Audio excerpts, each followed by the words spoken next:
76ನೇ ಗಣರಾಜ್ಯೋತ್ಸವದ ಅಂಗವಾಗಿ ಜಿಲ್ಲಾಡಳಿತದ ವತಿಯಿಂದ ಶಿವಮೊಗ್ಗದ ಅಲ್ಲಮಪ್ರಭು ಫ್ರೀಡಂ ಪಾರ್ಕ್ನಲ್ಲಿ ಆಯೋಜಿಸಿರುವ 3 ದಿನಗಳ ಕರಕುಶಲ ಉತ್ಸವ ಮತ್ತು ಪ್ರದರ್ಶನಕ್ಕೆ ಜಿಲ್ಲಾ ಉಸ್ತುವಾರಿ ಸಚಿವ ಮಧು ಬಂಗಾರಪ್ಪ ನಿನ್ನೆ ಭೇಟಿ ನೀಡಿ ವೀಕ್ಷಿಸಿ ಕಲಾವಿದರೊಂದಿಗೆ ಮಾತುಕತೆ ನಡೆಸಿದರು.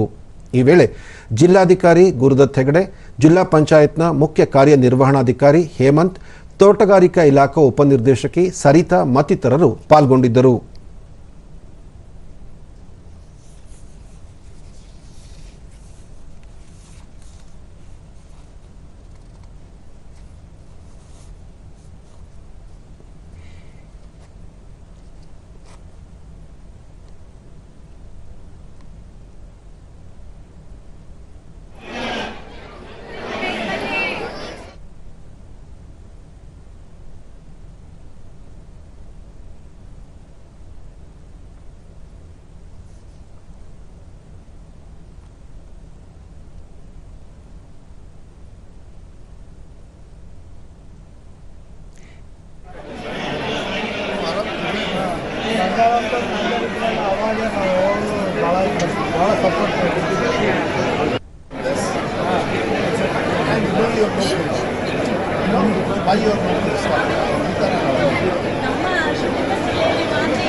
ಬಳಿಕ ಮಧು ಬಂಗಾರಪ್ಪ ಸರ್ಕಾರದ ವಿವಿಧ ಯೋಜನೆಗಳಲ್ಲಿ ಆರ್ಥಿಕ ಸಹಕಾರ ಪಡೆದು ಅಗತ್ಯ ಉತ್ಪನ್ನಗಳನ್ನು ತಯಾರಿಸಿ ಮಾರಾಟ ಮಾಡುತ್ತಿರುವವರಿಗೆ ಮೊದಲ ಆದ್ಯತೆ ನೀಡಲಾಗಿದೆ.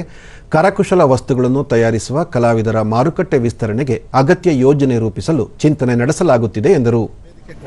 ಸ್ಟೇಜ್ ಕೊಡಬೇಕಂತ ಒಂದು ಪ್ಲಾಟ್ಫಾರ್ಮ್ ಕೊಡಬೇಕಂತ ಯಾವ ರೀತಿ ಅಂತ ಈಗಾಗಲೇ ಅಲ್ಲೂ ಕೂಡ ಉದ್ದೇಶ ಕೊಟ್ಟಿದ್ದೀನಿ. ನೋಡೋಣ, ಒಂದು 2 ತಿಂಗಳ ಒಳಗೆ ಒಳ್ಳೆ ರೀತಿಯಲ್ಲಿ ಮಾಡಿ ಏನಾಗ್ತದೆ, ಫುಲ್ ಕಸಬಲ್ಲಿ ಸ್ವಲ್ಪ ಆರ್ಥಿಕವಾಗಿ ಸಹಾಯ ಆಗ್ತಕ್ಕಂಥದ್ದು ಸ್ವಾಭಾವಿಕವಾಗಿ ಆಗಬೇಕು.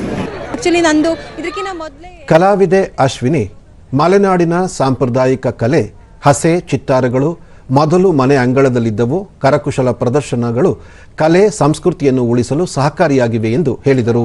ಹೆಲ್ಪ್ ಆಗ್ತಿದೆ ಸರ್, ಇದರಿಂದ ಮೊದಲು ಇದ್ರದ್ದು ತುಂಬ ಖುಷಿ ಆಗತ್ತೆ. ಬರೀ ಒಂದು ಕಮ್ಯುನಿಟಿಗೆ ಸೇರಿದ್ದು ಹಸೆ ಚಿತ್ತಾರ ಈಗೊಂದು ಇಷ್ಟೊಂದು ವ್ಯಾಪ್ತಿಗೆ ತಗೋತಿರೋದಕ್ಕೆ ಖುಷಿ ಆಗ್ತಾ ಇದೆ. ಫಲಪುಷ್ಪ ಪ್ರದರ್ಶನ ಕಲಾವಿದ ಹಾಲೇಶಪ್ಪ ಮಣ್ಣಿನ ಕಲಾಕೃತಿಗಳನ್ನು ತಯಾರಿಸಿ ಮೇಳಗಳಲ್ಲಿ ಮಾರಾಟ ಮಾಡಲಿದ್ದು ಉತ್ತಮ ಬೇಡಿಕೆ ಇದೆ. ಶಿವಮೊಗ್ಗ ಜಿಲ್ಲಾ ಪಂಚಾಯತ್ನಿಂದ ಉತ್ತಮ ಸಹಕಾರ ದೊರೆತಿದೆ ಎಂದರು. ಪ್ರದರ್ಶನ ಮತ್ತು ಮಾರಾಟ ಮಾಡಲಿಕ್ಕೆ ಬಂದಿದ್ದೀವಿ. ನಾವು ನಮ್ಮ ಮನೆಯಲ್ಲೇ ತಯಾರಿಸಿರುವಂತಹ ವಸ್ತುಗಳನ್ನು ನಾವು ಶಿವಮೊಗ್ಗ, ಬೆಂಗಳೂರು, ಮೈಸೂರು, ಹುಬ್ಬಳ್ಳಿ, ಬೆಳಗಾಂ ಹಾಗೆ ಹೊರ ರಾಜ್ಯಗಳಿಗೂ ಗೋವಾ, ಪೂನಾ ಹೀಗೆ ಹೊರ ರಾಜ್ಯಗಳಿಗೂ ಸಹ ನಾವು ಮಾರಾಟ ಮಾಡ್ತೀವಿ. ಒಳ್ಳೆ ಮಾರ್ಕೆಟಿಂಗ್. ಮತ್ತೊಬ್ಬ ಕಲಾವಿದೆ ಶ್ವೇತಾ ಭತ್ತ ಹಾಗೂ ಭತ್ತ ಇರುವ ಹುಲ್ಲಿನಿಂದ ತಯಾರಿಸಿರುವ ಕಲಾಕೃತಿಗಳಿಗೆ ಹೆಚ್ಚಿನ ಬೇಡಿಕೆ ಇದ್ದು ಅವುಗಳನ್ನು ಮಾರಾಟ ಮಾಡುತ್ತೇವೆ ಎಂದರು. ಜಾಸ್ತಿ ಆಮೇಲೆ ಬೇರೆ ಬೇರೆ ಕಡೆ ಎಲ್ಲ ಭತ್ತ ತೋರಣಗಳನ್ನು ಸೇಲ್ ಮಾಡ್ತೀವಿ. ಯಾರ್ಯಾರು ಆರ್ಡರ್ ಕೊಟ್ಟರೆ ಅವ್ರಿಗೆಲ್ಲ ಭತ್ತ ತೋರಣಗಳನ್ನ ಜಾಸ್ತಿ ಸೇಲ್ ಮಾಡ್ತೀವಿ. ಫಲಾನುಭವಿ ಸೌದಾಮಿನಿ ಕೇಂದ್ರ ಸರ್ಕಾರದಿಂದ ಆರ್ಥಿಕ ನೆರವು ಪಡೆದು ಸಿರಿಧಾನ್ಯಗಳಿಂದ ತಯಾರಿಸಿದ ಖಾದ್ಯಗಳು, ಉಪ್ಪಿನಕಾಯಿ ಸೇರಿದಂತೆ ವಿವಿಧ ರೀತಿಯ ತಿಂಡಿ ತಿನಿಸುಗಳನ್ನು ತಯಾರಿಸಿ ಮಾರಾಟ ಮಾಡುತ್ತಿದ್ದು ಈ ಉತ್ಸವದಿಂದ ಹೆಚ್ಚು ಅನುಕೂಲವಾಗಿದೆ ಎಂದು ಹೇಳಿದರು. ಸೇಲ್ ಮಾಡಲಿಕ್ಕೆ ಇಲ್ಲಿ ತುಂಬಾ ಚೆನ್ನಾಗಿ ಎಕ್ಸ್ಪೀರಿಯನ್ಸ್ ಆಗಿದೆ, ಚೆನ್ನಾಗಿ ಅರೇಂಜ್ಮೆಂಟ್ ಇದೆ, ಚೆನ್ನಾಗಿದೆ. ಮಾರುಕಟ್ಟೆಗೆ ಬರ್ತಾ ಇದೆ. ಸ್ಥಳೀಯರಾದ ರವಿರಾಜ್ ಶಿವಮೊಗ್ಗ ಜಿಲ್ಲಾ ಪಂಚಾಯತ್ ಮಲೆನಾಡಿನ ಕರಕುಶಲ ವಸ್ತುಗಳಿಗೆ ಶಾಶ್ವತ ಮಾರುಕಟ್ಟೆ ನಿರ್ಮಿಸುವ ಪ್ರಯತ್ನಕ್ಕೆ ಮುಂದಾಗಿದ್ದು ಇದೊಂದು ಆಶಾದಾಯಕ ಬೆಳವಣಿಗೆ ಎಂದು ಹೇಳಿದರು. ಶ್ಲಾಘನೀಯ. ಹಸಚಿತ್ತಾರದಂತಹ ಕಲೆಗಳು ಇನ್ನೂ ಹೆಚ್ಚು ಜನಮನ್ನಣೆಯನ್ನು ಪಡೆಯಬೇಕು, ಉಳಿಬೇಕು ಅನ್ನೋದೇ ನಮ್ಮೆಲ್ಲ ಕಲಾವಿದರ ಆಶಯವಾಗಿದೆ.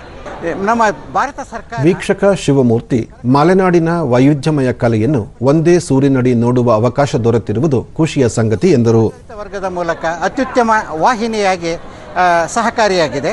ಮಹಿಳೆಯರು ಮತ್ತು ಕರಕುಶಲ ಪ್ರವೀಣೆಯರು ತಮ್ಮ ಕರಕುಶಲ ಪ್ರದರ್ಶನವನ್ನು ಇಲ್ಲಿ ಮಾಡ್ತಾ ಇರೋದು ಒಂದು ರೀತಿಯ ವೈವಿಧ್ಯಮಯ ವಾತಾವರಣವನ್ನು ಸೃಷ್ಟಿ ಮಾಡಿ ನಮ್ಮ ಶಿವಮೊಗ್ಗ ಜನತೆಗೆ ಹಾಗೂ ಜಿಲ್ಲೆಗೆ ಅತ್ಯುತ್ತಮ ಅವಕಾಶಗಳನ್ನು ಈ ಆಡಳಿತ ವರ್ಗ ಮಾಡಿಕೊಟ್ಟಿದೆ.